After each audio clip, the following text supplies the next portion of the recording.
o Cine Paraíso foi fundado em 16 de maio de 1953.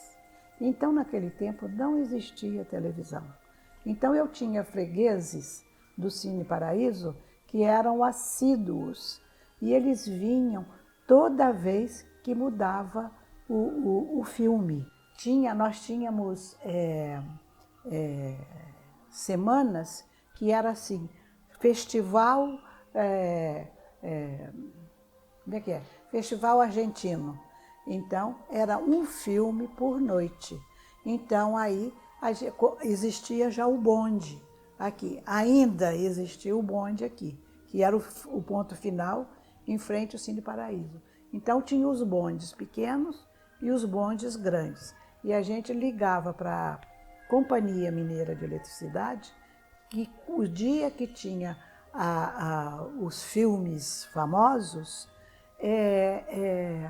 a gente pedia para aumentar a quantidade de pessoas. Então, quando tinha os filmes bons, os bondes maiores, eles já traziam 80, 100 pessoas. E aí era uma alegria porque fazia fila, né? E quantas vezes eu já fiquei aí, porque eu morava grudado, né? Não tinha problema, ficava até 2 horas, 3 horas da manhã, a gente fazendo, e fazia com muito prazer, né? Porque era tudo em benefício do Instituto Maria.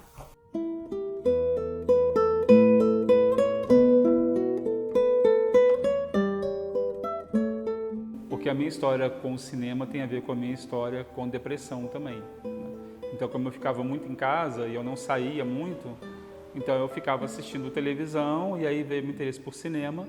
E aí em 86 eu estava servindo o Exército no quartel-general, em Juiz de Fora, e comecei a fazer o 2º grau, atual ensino médio, lá no Viana Júnior. E um dia um rapaz mais novo que eu, que ele era de uma banda de rock, ele era guitarrista de uma banda de rock, e ele me falou assim, vamos no Cine Paraíso? Eu falei, mas eu não conheço o Cine Paraíso. Ele tinha reaberto em 86, foi a 2ª versão do Cine Paraíso. Aí eu falei, vamos lá. Aí eu falei, eu sei que é na rua São Mateus. Eu falei, tudo bem. E aí fomos andando do centro da cidade até a rua São Mateus e fomos seguindo. Eu acho que era o número 500, era acima do número 500. Aí nós chegamos lá e, assim, a lembrança que eu me tenho que era um filme sobre heavy metal. Então era um desenho animado, ou cinema de animação, seria melhor, com trilha sonora de bandas de heavy metal.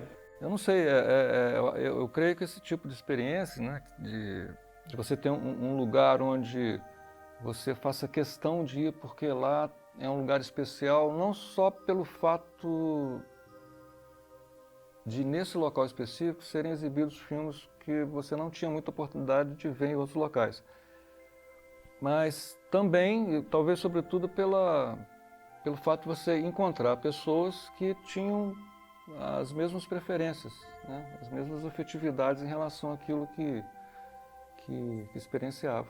E eu me lembro que aí um filme que me marcou e foi a primeira vez que eu vi o filme e depois de muito tempo voltar ao cinema, que foi Sonata de Outono, do Bergman.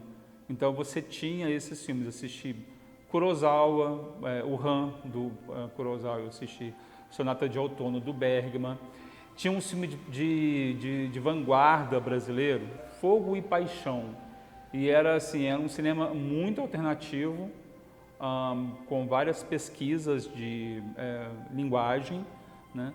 E a minha mãe estava comigo assistindo esse filme. Ela falou assim, mas isso é cinema? Né? Ela estranhou. Quando você pensa hoje o que é a cidade com relação ao cinema, você vê a diferença assim, gritante que era. Você pensa, Juiz de Fora é uma cidade menor, com menos recursos do que hoje, né?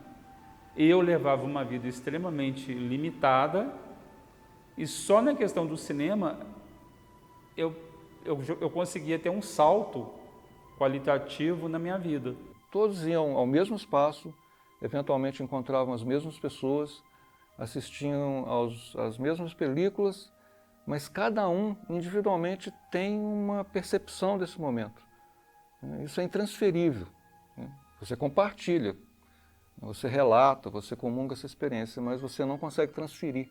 Então, vejam bem, a riqueza é imensa, né? É uma riqueza humana que dependia de um espaço físico no qual aconteciam coisas especiais. No caso, esses filmes que passavam no paraíso. Porque não é o tempo da sua experiência, mas é o significado dela, né? Às vezes, uma experiência de alguns segundos tem mais significado do que, não sei, alguma outra experiência que você não se envolve tanto.